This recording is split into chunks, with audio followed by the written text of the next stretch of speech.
Hello everyone, Julie here, and I'm back with more Season 2 Final Exam Fight Analysis. Today we're looking at Ojiro and Iida versus the head of the UA support course, Power Loader, the second shortest fight in the entire class. Seriously, in the manga this fight gets charitably a half a page in which no actual fighting is shown. We see them get explained the rules at the beginning and that in the end they pass, and that's it. Everything in between was made solely for the anime. Even so, I think they did a bang-up job with it, honestly. From what little we do see and from what we know of the characters, I can 100% believe the anime that this is how the fight went down. And even though it's incredibly short, this fight speaks volumes about the characters and the lessons they had to learn. As I said before, the single biggest change from the manga to screen was that sequential order the teachers had the students go in, giving a major advantage to those going later since they would have more time to plan and strategize. Since this change is something the screenwriters created, they had to make sure it fit the narrative. Therefore, it must be deduced that the order they went in is tied to the lesson and the goal of the exam,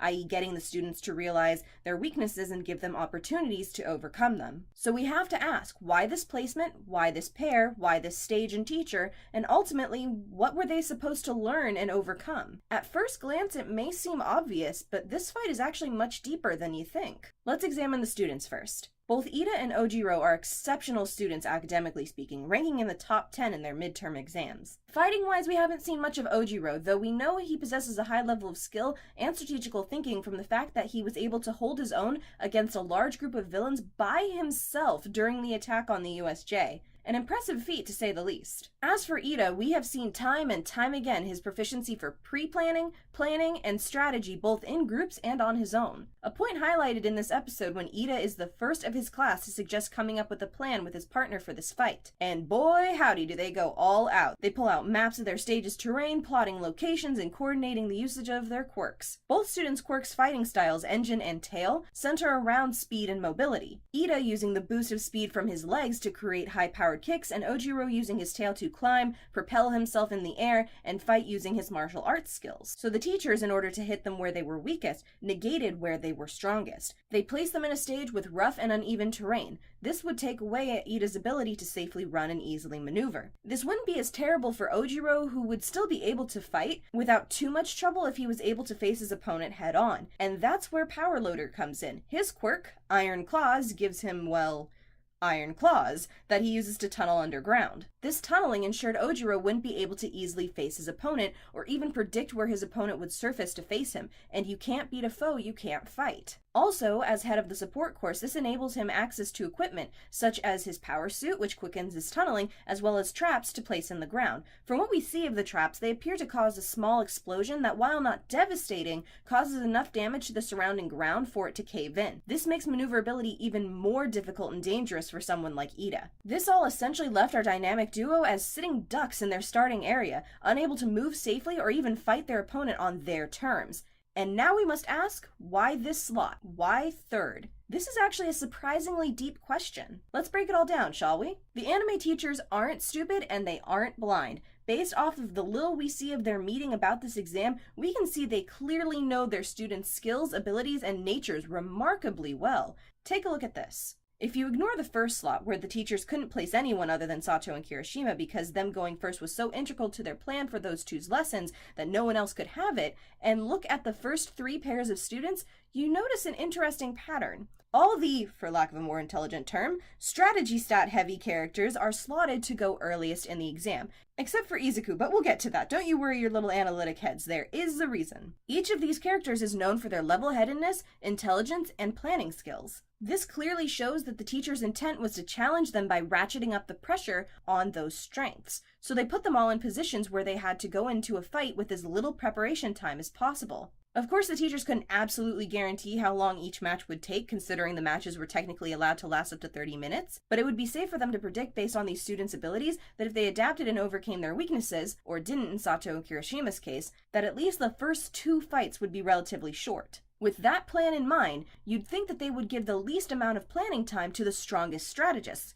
who I can comfortably say is Momo and Todoroki, to really put them to the test. but they don't, instead giving that slot to Tokoyami and Sue, and having Momo and Shoto go last of the 3 pairs. This is incredibly telling and very subtly shows not only how deeply these teachers know their students, but also how they structured the layers of lessons for each of them to learn. In the case of Momo and Todoroki not going first, increasing the pressure on their short-term planning was one of the largest factors in their placement, but the teachers knew something else was far more important for them to be tested on and given the opportunity to overcome, something that required them being given a little extra time, thus leading them to going last of the 3. More on that next time, leaving the teachers to decide on the remaining 2 slots. I can say with absolute certainty that they knew no matter which slot they put these pairs in, they would be planning until the absolute last possible second. But who deserved the most pressure? Who needed to be given the least amount of time to plan? Did it really matter given all they knew of these 4 students? And it is here in the teacher's discussion where I believe someone in that meeting reminded everyone about the incident in Hosu City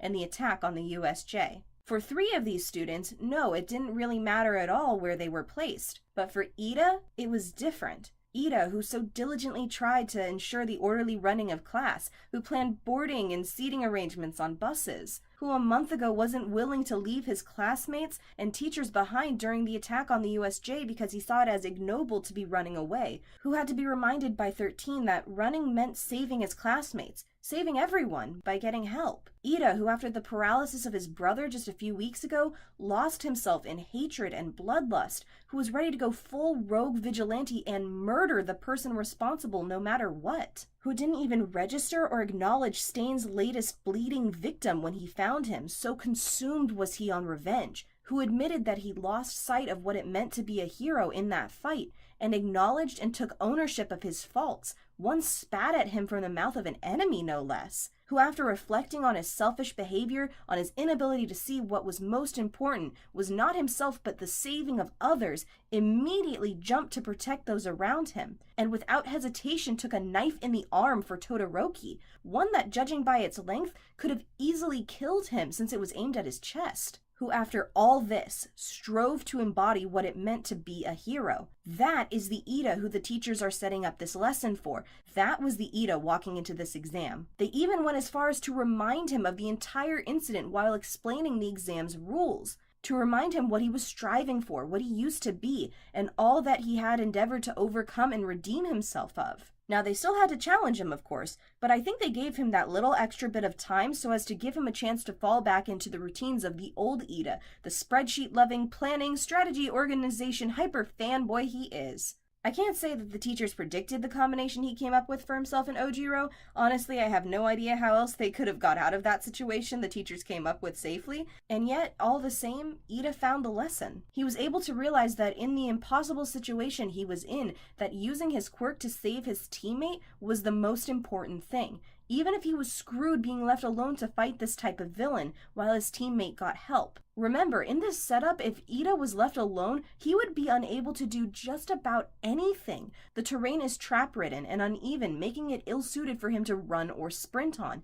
And if he can't utilize that speed, he can't use his high-powered kicks, which is his entire fighting style. He would pretty much be playing a defensive game at best and a suicidal decoy and distraction at worst. Ojiro at least could have fared a little bit better in this situation, I think, due to him being able to get in good attacks and momentum from a standing or stationary position, but either way, the person being left behind was gonna be screwed. Ojiro being paired with him at all in this situation seems to almost entirely be to facilitate this now that I think about it. But the fact that he was able to realize this and act the way he did, to me, shows that his ideals and convictions were solidified in his mind and heart, and that they are tested and true and real to him now. In those few panels and 2.5 minutes, his entire character arc up to this point came full circle. And I think in the end, that this is what the teachers were hoping would happen in the course of this exam, that all this was what, for Iida, this test was about. Now, I doubt they'll be putting any of that on his report card home with the grade, but I think all this gave the teachers insight as to how far Iida's come and learned from his recent experiences. I hope that afterward they all breathed a sigh of relief, confident in the knowledge that they didn't have to worry, that Iida, in the end, was gonna be just fine.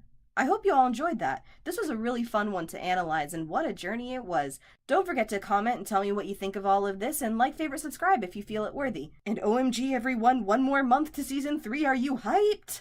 And catch me next time for Momo and Todoroki versus the Caterpillar Man himself, Mr. Aizawa. Later.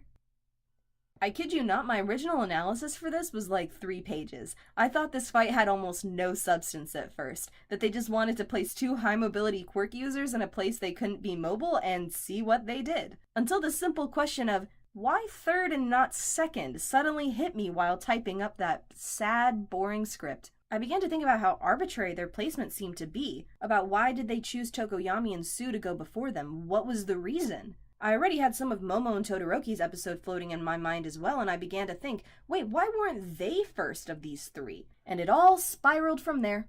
I did get sucked back into the timeline vortex for like a day and a half trying to figure out how long it had been since the end of the internships and the Hosu incident, but to find that out I had to know how long it had been since the end of the sports festival, and then I decided to add how long it had been since the USJ, and while I was at it, why not the beginning of school?